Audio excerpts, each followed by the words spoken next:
Olá, que bom ter você aqui no Igreja Sinodal para avançarmos a nossa reflexão. Hoje, a partir de 2 desafios que nos interpelam sobre a diversidade religiosa e o ecumenismo. O desafio 33 da Assembleia Eclesial nos pede para promover a interculturalidade, o interreligioso e ecumênico. E o desafio 41 sugere conhecer e analisar a diversidade de propostas religiosas que existem no nosso continente. E quem conversa com a gente sobre este assunto, você já viu que está aqui comigo na tela, é o Marcelo Barros. Ele é monge beneditino, biblista, escritor, é membro da comunidade Bremen, atua como assessor de movimentos populares e no diálogo entre as religiões. Foi coordenador latino-americano da Associação Ecumênica de Teólogos e Teólogas do Terceiro Mundo e é autor de mais de 60 livros. Marcelo, é uma alegria, uma satisfação muito grande tê-lo aqui no nosso Igreja Sinodal para essa conversa deste assunto que você conhece tão bem, viu? Muito bem-vindo. Muito obrigado, Marcos. Uma alegria muito grande de estar com você e com todos os que formam essa roda de conversa da Igreja Sinodal.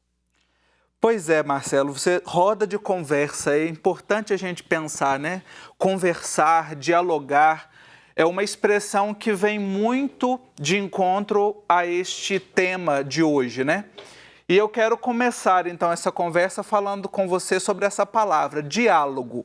Qual é o maior desafio para dialogar hoje?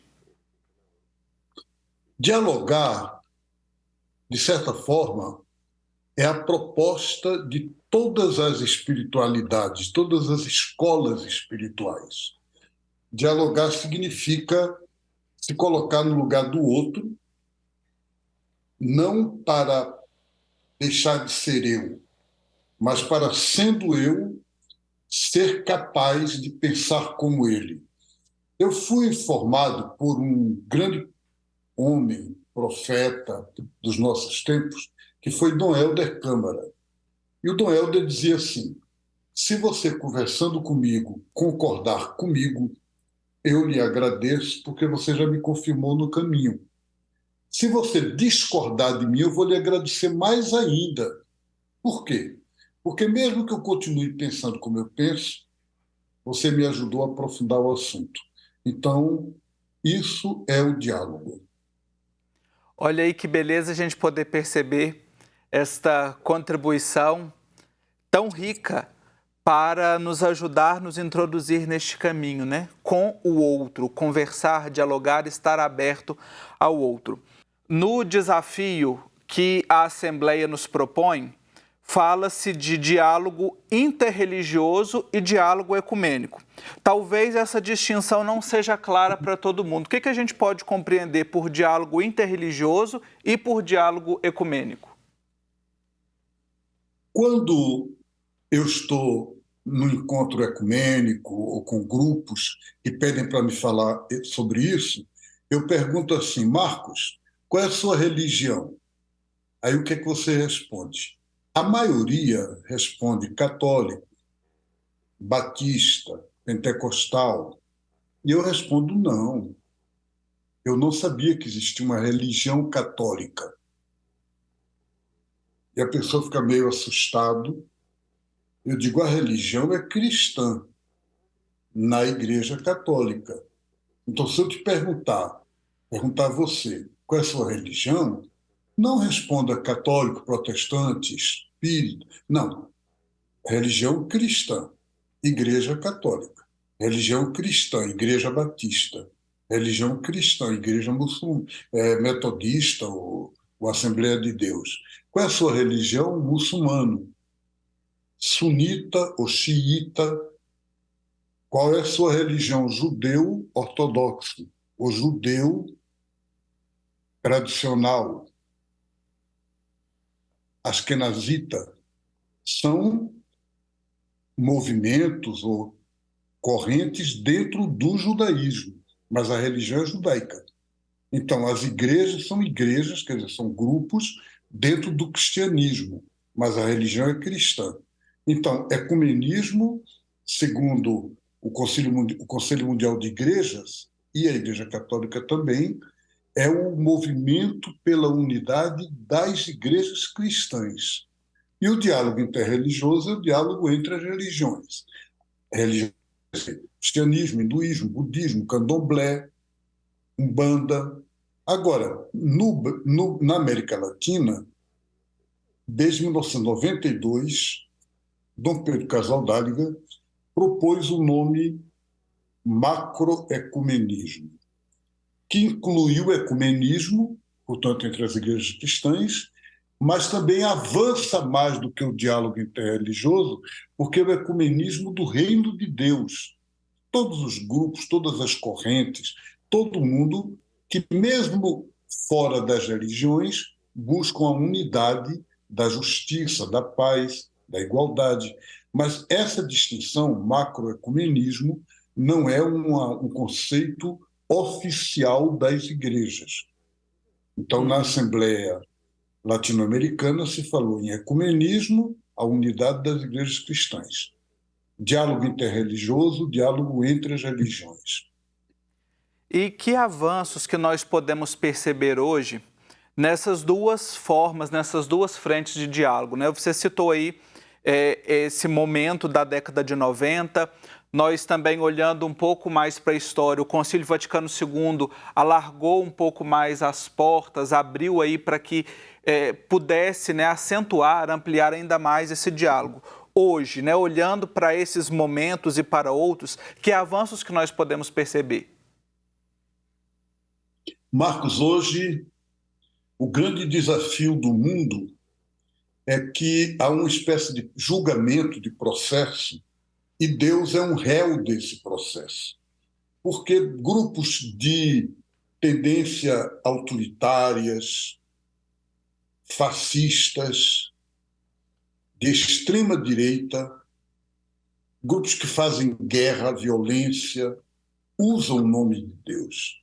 Então, hoje, o diálogo, tanto interreligioso como ecumênico, se dá no trabalho social, se dá especialmente no cuidado com a Mãe Terra, se dá no trabalho juntos com a humanidade para tornar esse mundo um mundo mais humano, mais convivível, mais de diálogo e de paz. E como é que nós podemos hoje, né, a partir dessa premissa aí, e olhando também para esse grande momento que a gente vive na igreja a nível mundial, essa convocação do Papa Francisco nos chamando a ser uma igreja sinodal, a forma como nós precisamos caminhar, como é que nós podemos ser uma igreja sinodal, em saída, proporcionando a participação de todos, de todas, em diálogo e compromisso com essas tradições religiosas? A travessia é uma travessia difícil, uma travessia longa, mas o importante é saber dar passos hoje, amanhã e depois. Então, quais os passos concretos que na minha comunidade real eu posso fazer de ir ao encontro do outro? De manifestar esse cuidado de amor que caracteriza quem é de Deus. A mística francesa Simone Weil, ela dizia: eu reconheço quem é de Deus não quando me fala de Deus. Eu reconheço quem é de Deus pelo jeito de tratar os outros. Então, acho que é isso, Marcos. É esse cuidado, esse jeito de tratar os outros que vai, hoje, ajudar a gente a caminhar nesse sentido. E é de extrema importância nós olharmos para esse ponto, né, Marcelo? Olhar para o próximo mais próximo, né? Pensar no concreto ali da nossa comunidade, de onde nós vivemos, desde também a família, né? De que forma também que eu dialogo com a família. Eu acredito que a forma como nós tratamos os outros que estão mais perto de nós também nos ajuda e é educativo na forma como nós vamos dialogar e conviver com os demais, né? E vai para o ambiente de trabalho, para os ambientes de aprendizagem, nas escolas, e então vai sendo um processo gradativo de construção, né? Exatamente, exatamente. E hoje, agora, neste contexto que nós estamos vivendo, final de ano, véspera de um tempo novo de advento, de preparação para o Natal, é muito importante que isso seja realizado de uma forma laica, quer dizer, não é uma forma apenas sagrada, não é apenas dentro da igreja, com os grupos de igreja, mas no modo da gente viver, na escola, no trabalho, na luta da vida, isso é que é fundamental. E principalmente numa abertura contra todo tipo de racismos ambiental, estrutural, como também contra todo tipo de xenofobia contra os migrantes, homofobia, todo tipo de discriminações, que a gente possa, quem abre o coração está aberto, não pode abrir para uma coisa e manter para outra fechada. Acho que o diálogo pede de nós uma abertura total.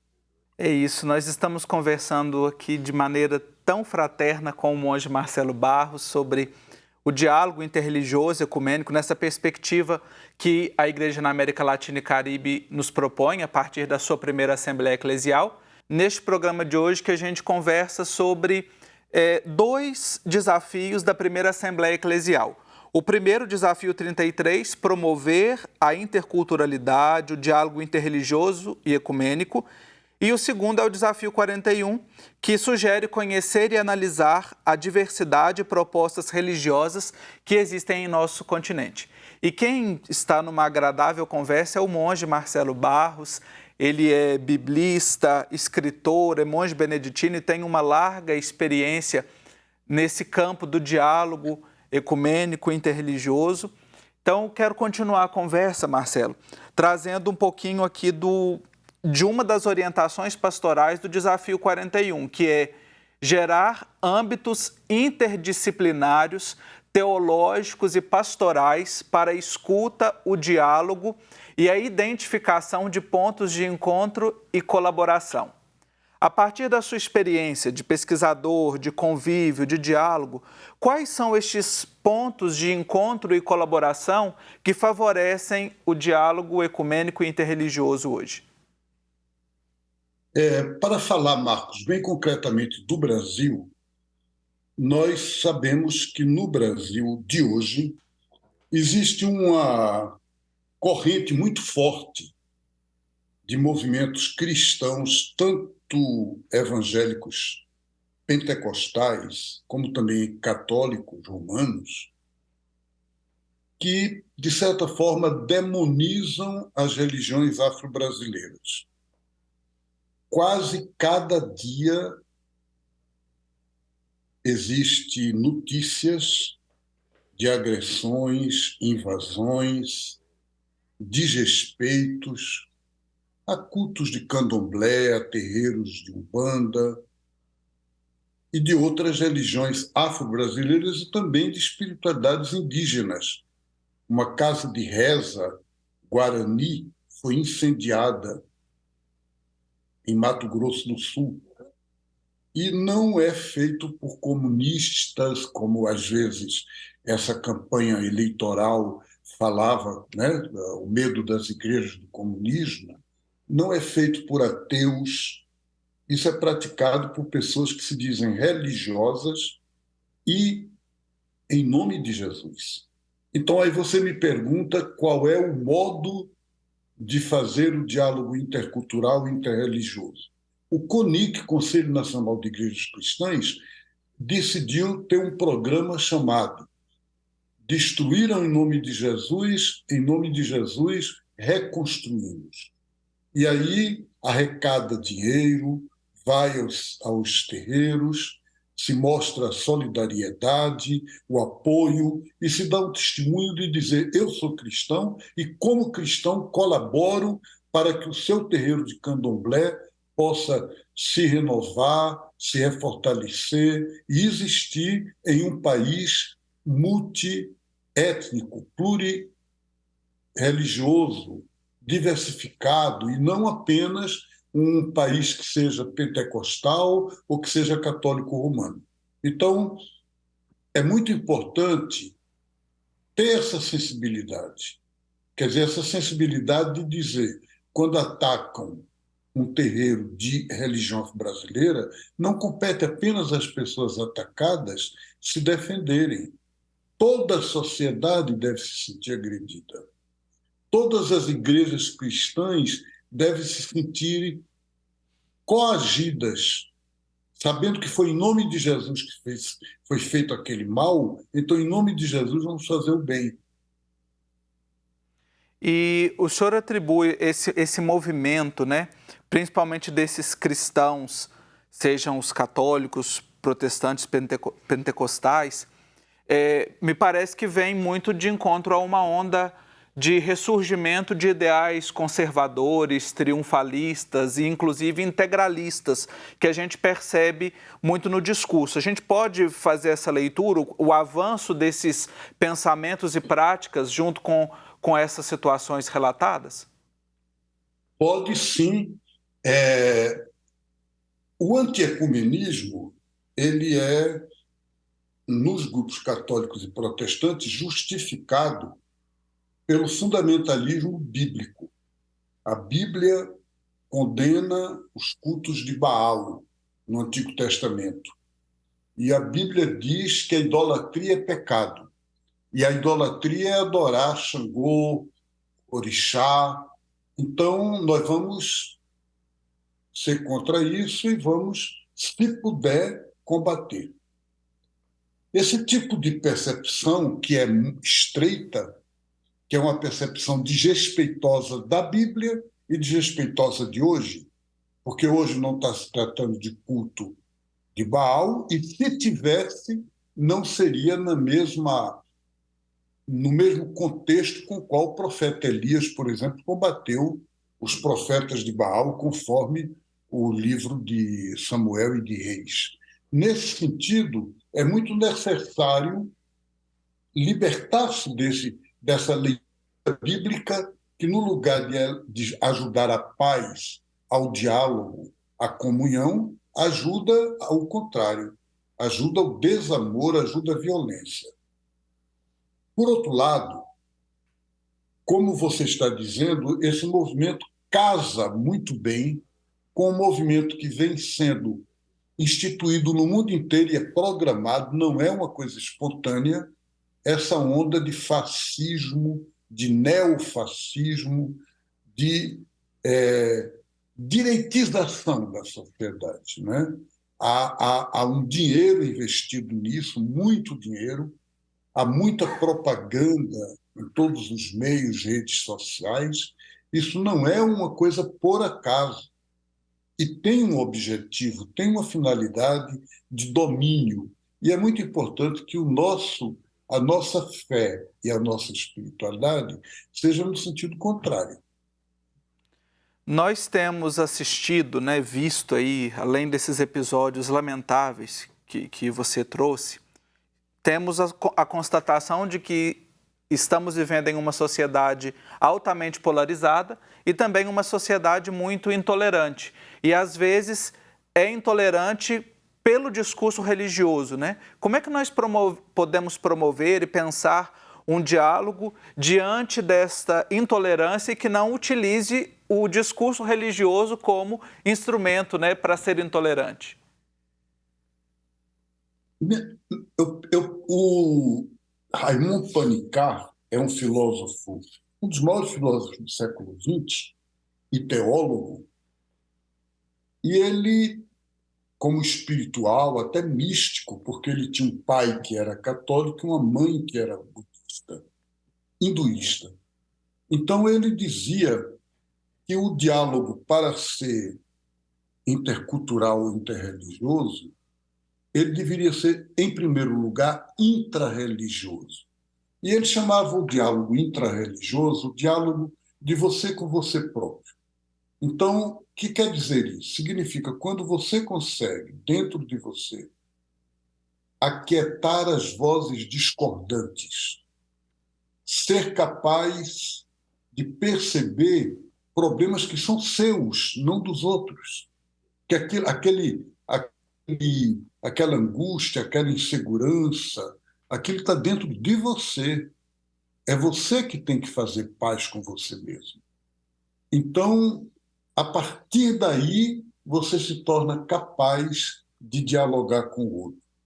Então, quando eu sou capaz de dialogar com os vários Marcelos que tem dentro de mim, eu me torno mais capaz de dialogar com vocês. E, nesse sentido, esse trabalho de conversão pessoal, de unificação interior, de espiritualidade no sentido mais amplo da palavra, de maturidade humana. O fanatismo, em geral, é expressão de imaturidade, de insegurança. Então, padres e pastores que nós vimos ir para a rua gritando e propagando medos, quando você vê de perto, você descobre que são pessoas mal resolvidas. Infelizmente, não estou dizendo isso usando as mesmas armas deles, atacando, não, estou dizendo como irmão. O irmão mais velho, de 77 anos de idade, que se sente com o direito de falar de irmão para irmão. São pessoas mal resolvidas, pessoas em conflito dentro de si próprias. E aí, facilmente, se tornam conflitivas com os outros. É muito importante nós dizermos por que eu tomo essa atitude de intransigência. Por que eu sou tão intolerante? Eu descobri dentro de mim próprio as minhas inaceitações. Comigo mesmo. Mas aí eu vou descontar em você? Que história é essa? Não pode. E acho que, nesse sentido, de que Deus eu estou dando testemunho? Quem é esse Deus do qual eu estou falando?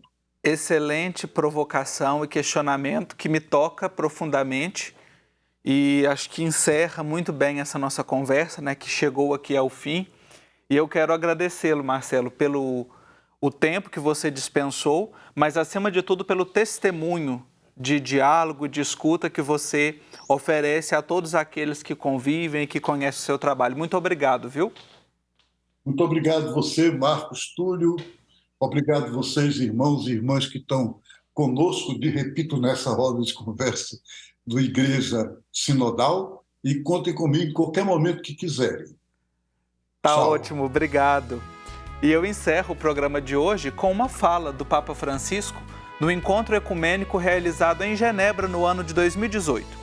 Estou convencido que, se aumentar o impulso missionário, crescerá também a unidade entre nós. Como nos primórdios o anúncio marcou a primavera da Igreja, assim a evangelização marcará o florescimento de uma nova primavera ecumênica. Sejamos um para que o mundo creia. Abraço forte para você e até o nosso próximo encontro.